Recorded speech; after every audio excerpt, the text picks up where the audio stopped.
Header চ্যানেলে আমি তোমাদেরকে ওয়েলকাম জানাচ্ছি। এবার 2024 সালে তোমরা যারা এমবিএ ফার্স্ট সেমেস্টারে আসছো, এমবিএ ফার্স্ট সেমেস্টারের যে সিলেবাসটা, এটা নিয়ে আজকে আমরা আলোচনা করব। অনেকদিন এই সিলেবাসটা নিয়ে আলোচনা করিনি। ফার্স্ট সেমেস্টারে সাপ্লি পাওয়ার চান্স ট্রেন্ডটা কিন্তু অনেক দিন দিন বেড়ে যাচ্ছে। এটা একদম ফ্যাক্ট, এটা আমরা দেখতে পাচ্ছি। আমরা যেহেতু টিচার, আমরা এটা দেখতে পাচ্ছি। তো আজকে আমাদের ইনস্টিটিউটে মিস্টার সৌভিক দত্ত আছেন, ওনার সাথে এই ব্যাপারটা নিয়ে আলোচনা করব।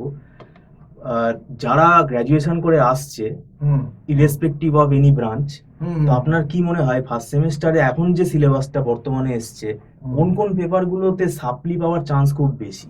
দেখুন, আমি যদি ম্যানেজমেন্ট এমবিএ এর কথা বলি, তাহলে দেখবেন ইকোনমিক্স ফর ম্যানেজার, মানে ওই পেপারটার ভেতর এখন কি চেঞ্জ করে দিয়েছে সিলেবাস আগের বছর থেকেই, যে শুধু একটা না, মাইক্রো ইকোনমিক্স এবং ম্যাক্রো ইকোনমিক্স দুটোই আছে একসঙ্গে। কাজেই ভাবুন আপনি অবস্থাটা, মানে আগে ছিল ফার্স্ট সেমিস্টারে মাইক্রো থাকতো, সেকেন্ড সেমিস্টারে ম্যাক্রো থাকতো, সেই দুটো ইকোনমিক্সই ফার্স্ট সেমে এমবিএ একসঙ্গে এনে নিল। তাহলে কতটা ব্যাপারটা টাফ হয়ে গেল। তাহলে একটু যদি স্ট্যান্ডার্ড প্রশ্ন করে মাইক্রোর, সময় তো খুব কম, এখন অলরেডি জুন মাসের প্রায় 20 তারিখ চলে গেল। তাহলে এই যা সিলেবাস, দুটোর ভলিউম, এই সিলেবাস 6 মাসেও শেষ হবে না। 6 মাসে হয়তো 50-60% হলো, তাহলে খুব টাফ। তার সঙ্গে কোয়ান্টিটিভ টেকনিক, সেটা এখন রিসার্চ মেথোডোলজি নাম দিচ্ছে তো রিসার্চ বলে, কিন্তু ওর ভেতরে statistics 1, statistics 2 part, probability, binomial, Poisson, hypothesis, business রিসার্চের থিওরি, তার সঙ্গে স্ট্যাট 1 এর পার্টগুলো, frequency, central tendency, dispersion, correlation, এগুলো সমস্তই আছে। এবং তার সঙ্গে আরও যেটা অ্যাডিশন হয়েছে আগের বছর থেকে, সেটা হচ্ছে অ্যাকাউন্টস পেপারটা, মানে একদম অ্যাকাউন্টসের basic, journal, ledger, trial balance, final account, depreciation, cash flow, fund flow. তো সেক্ষেত্রে কিন্তু সিলেবাসটা এমবিএ ফার্স্ট সেমিস্টারে খুব টাফ হয়ে গেছে।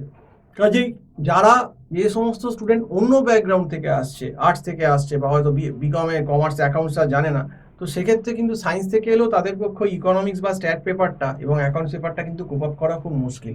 সেক্ষেত্রে আমার মনে হয় স্টুডেন্টের অবশ্যই উচিত যে নিজেদের একটা সিনিয়র কোনো ফ্যাকাল্টির আগে থেকেই গাইডেন্স নেওয়া। কারণ কলেজ সেই কবে খুলবে, আগস্ট সেপ্টেম্বরে কলেজের বর্ষায় বসে থাকলে, যখন দেখা গেল যে ইউনিভার্সিটি হোক, শুধু ম্যাক আউট কেন, সিউতেও হতে পারে, তখন দেখা গেল যে জানুয়ারি লাস্ট বা ফেব্রুয়ারি ফার্স্টে হয়তো এক্সাম, তখন কিন্তু সেই বলে না, মানে সেই এরকম সেই অন্ধকারে সেই ঢিল ছোড়ার মতো অবস্থা। মানে সিলেবাস দেখে বুঝতেই পারবে না, এত বড় সিলেবাস, যে আমি এখন করণীয় কি করব।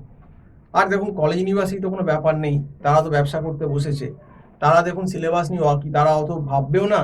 তারা সিলেবাসটা সঙ্গে সঙ্গে, কলেজ হয়তো আগস্ট সেপ্টেম্বরে খুলবে, একটা দুটো টপিক করিয়ে শেষ করে দিল, বললো সিলেবাস শেষ হয়ে গেছে। কিন্তু ইউনিভার্সিটি পুরো সব টপিকের উপরেই কোশ্চেন করবে। তা সেক্ষেত্রে তো দেখুন, স্টুডেন্ট যদি নিজে না সিরিয়াস হয়, শুধু আমি এখন এমবিএ স্ট্রিমের কথা বলছি, যেহেতু আমি এমবিএ বিবিএ গুলো বেশি পড়াই, ম্যানেজমেন্ট, কিন্তু যে কোনো স্ট্রিমের ক্ষেত্রে আমি যে কথাগুলো প্রযোজ্য, সে বিসিএর ক্ষেত্রেও প্রযোজ্য, এমসিএর ক্ষেত্রেও প্রযোজ্য। আপনি তো বিসিএ এমসি আইটি ফ্যাকাল্টি, আমাদের এখানে হেড, আপনি পড়ান, আপনিও ফেস করছেন। যদি এখন কেউ বলে না আমি এমসিএ পড়বো, আপনি বলুন, কেউ যদি আপনার কাছে সেপ্টেম্বরে আসে আর যদি পরীক্ষা ফেব্রুয়ারিতে হয়, আপনার পক্ষে কি কোপ আপ করা সম্ভব? কারণ তার মাঝখানে পুজো, কালী পুজো, ভাইফোঁটা, সমস্ত কিছুই তো থাকবে। মুশকিলটা কি হবে, যে কোনো ব্রাঞ্চেই আমি দেখতে পাচ্ছি এখন কোনো সাজেশন হয় না, মানে আপনি প্রেডিক্ট করতে পারবেন। এখন কিন্তু অর্গানাইজারে ট্রেন্ড কোশ্চেন যখন যেখান থেকে কোশ্চেন চলে আসে, মানে পুরো বই পড়ে গেলে তবে সে পারবে। তো এই জিনিসটাই আমরা স্টুডেন্টদের বোঝাতে পারছি না। মানে আগের ট্রেন্ড ভাবছে যে 10 ইয়ার্স পরে চলে যাবো, কিন্তু এখন তো সিলেবাস সব মডিফাই করেছে, চেঞ্জ করে গেছে। এখন তো অর্গানাইজারও এরকম ট্রেন্ডের পাবেন, এখন পুরোনো সিলেবাসে কিন্তু আর এখন হচ্ছে না, অনেকটা মডিফাই, কিছু মডিফাই হয়েছে।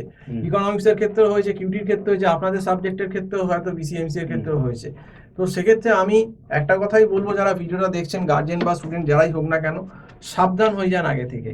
এখনো সময় আছে, 6 মাস সময় আছে। হয়তো ফেব্রুয়ারিতে যদি পরীক্ষা হয় ফার্স্ট উইকে, ফার্স্ট সেমিস্টারের পরীক্ষায় সাপ্লি ট্রেন্ড আপনার তো খুব ভয়াবহ ব্যাপার। অনেকেই সাপ্লি পেয়েছে, যদিও আগের বার প্রশ্ন খুব শক্ত হয়েছে বলবো না, প্রশ্ন ঠিক আছে, থিওরি হয়েছে, কিন্তু এমনই অবস্থা, এখন মুশকিল হয়ে গেছে, অনেক স্টুডেন্টই পড়াশোনার মধ্যেই থাকেন না। ভাবে পরীক্ষার 10-12 দিন বা পরীক্ষার আগের দিন পরে আমি পরীক্ষা দিতে যাই। পরীক্ষার 10-15 দিন আগে বা পরীক্ষার আগের দিন পরে যদি পরীক্ষা দিতে যায়, তাহলে যে পেপারগুলোর কথা বললাম, এরকম টাফ ইকোনমিক্স বলুন, কিউটি বলুন, বা অ্যাকাউন্টস বলুন, এই সমস্ত পেপার, বা আপনার যদি প্রোগ্রামিং ল্যাঙ্গুয়েজে কেউ মনে করে যে আমি, ওই যে আপনাকে বললাম যে অ্যালগরিদম পেপার যেগুলো আপনাদের আইটিতে থাকে, ডেটা স্ট্রাকচার, এইগুলো যদি কেউ মনে করে আমি 15 দিন পরে পরীক্ষা দেবো, তার তো বেস ব্যাকগ্রাউন্ড না থাকলে এটা কখনোই সম্ভব না। ওই কোনো রকম টাটায় পাস বা ফেল, তাহলে আলটিমেটলি সে শেখা তো কিছু শিখতেই পারছে না, তার অবস্থা দিনকে দিন কিন্তু আরো খারাপ হয়ে যাচ্ছে।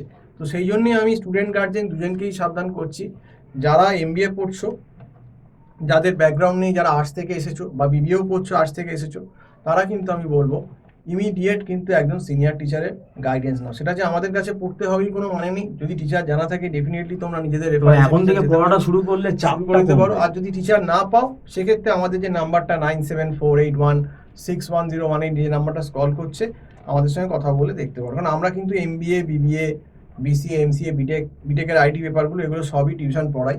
এবং সর্বনতুন আমাদের এখানে কিন্তু বিটেকের যে ফার্স্ট সেমিস্টারের যে ফিজিক্স কেমিস্ট্রি পেপার, সেটারও কিন্তু টিউশন চালু হয়ে গেছে। তো যাই হোক, আজকে এই অবধি বলেই শেষ করছি। সম্পূর্ণ ভিডিওটা দেখার জন্য অসংখ্য ধন্যবাদ। নমস্কার।